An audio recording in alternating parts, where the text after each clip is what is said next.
Olá! Sabe, para a gente entender a força de um filósofo, às vezes o melhor jeito é começar pelo fim. Essa imagem aqui, ela mostra um homem sendo condenado à morte. Não por um assassinato, nada disso, mas por fazer perguntas. Esse é Sócrates. E é nessa história que a gente vai mergulhar para entender por que as ideias dele eram tão poderosas e, ao mesmo tempo, tão perigosas. Mas antes de mais nada, vamos começar com uma pergunta bem no estilo dele. Será que a gente conhece de verdade aquilo em que acredita? Nossas certezas, nossos valores, de onde eles vêm, afinal? Essa provocação é o coração do pensamento socrático e vai ser o nosso ponto de partida. Para entender o Sócrates, a gente precisa voltar no tempo. Vamos lá para Atenas do século V a.C. Imagina uma cidade fervilhando, o centro do mundo grego e o berço de uma invenção que mudou tudo, a democracia. Com a democracia ateniense, o jogo virou completamente. O poder não vinha mais só de família nobre ou da força bruta, agora vinha da capacidade de convencer os outros cidadãos ali na praça pública. Falar bem, argumentar, isso virou a ferramenta mais poderosa da cidade. E claro, onde tem uma necessidade, aparecem os especialistas. Em Atenas, esses caras eram os sofistas, eram professores viajantes, verdadeiras estrelas intelectuais que cobravam para ensinar a arte de falar em público e de persuadir.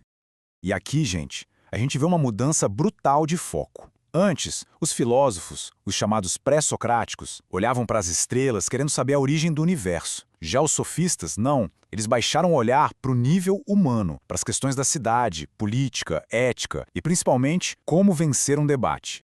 É exatamente nesse cenário, dominado pela arte de convencer, que surge o nosso personagem principal, Sócrates, um sujeito que chegou oferecendo um caminho totalmente diferente.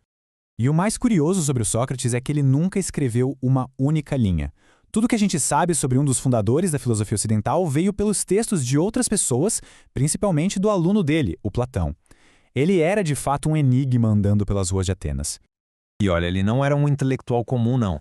Os relatos dizem que ele andava descalço, não estava nem aí para luxo ou aparência e podia ficar horas parado, imóvel, só pensando. Para ele, a verdade não era uma mercadoria para ser vendida num debate, mas sim algo para ser buscado. E essa busca valia mais que qualquer vitória. Então, aqui está o pulo do gato do pensamento dele. Para Sócrates, antes de tentar entender o mundo ou convencer os outros, a tarefa número 1 era outra: conhecer a si mesmo. Esse era o verdadeiro ponto de partida para qualquer conhecimento. Tá, mas como é que ele fazia isso na prática? Bom, ele tinha um método todo dele, um jeito de conversar, que virou a sua marca registrada.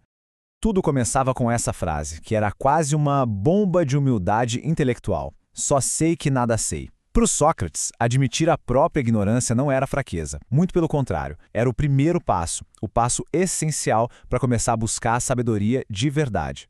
É aqui que a gente vê a grande diferença. Enquanto os sofistas trabalhavam com a opinião, que é instável, muda de pessoa para pessoa, Sócrates buscava o conceito, a essência universal, a verdade sobre coisas como justiça, coragem, algo que, segundo ele, só a razão poderia alcançar. Ele chamava o método dele de maiêutica, que significa a arte da parteira. A mãe dele era parteira, ajudava a trazer bebês ao mundo. Sócrates dizia que fazia a mesma coisa, só que com ideias. Ele ajudava as pessoas a darem à luz as verdades que elas já tinham dentro de si, só fazendo as perguntas certas. Acontece que sair por aí fazendo todo mundo questionar as próprias certezas, isso costuma ter um preço. E para o Sócrates, o preço foi altíssimo. O grande problema foi esse. Ao ensinar os jovens a pensar de forma crítica, a não aceitar qualquer resposta pronta, ele começou a ser visto como uma ameaça. Uma ameaça à tradição, à autoridade, à ordem da cidade. E aí, não deu outra. As acusações formais apareceram. Diziam que ele corrompia a mente dos jovens e que não respeitava os deuses de Atenas. No fundo, acusavam ele de balançar as estruturas da sociedade. Durante o julgamento, Sócrates não arredou o pé. Ele se recusou a parar com sua missão filosófica. Não pediu desculpas por buscar a verdade. Ele se manteve firme no que acreditava.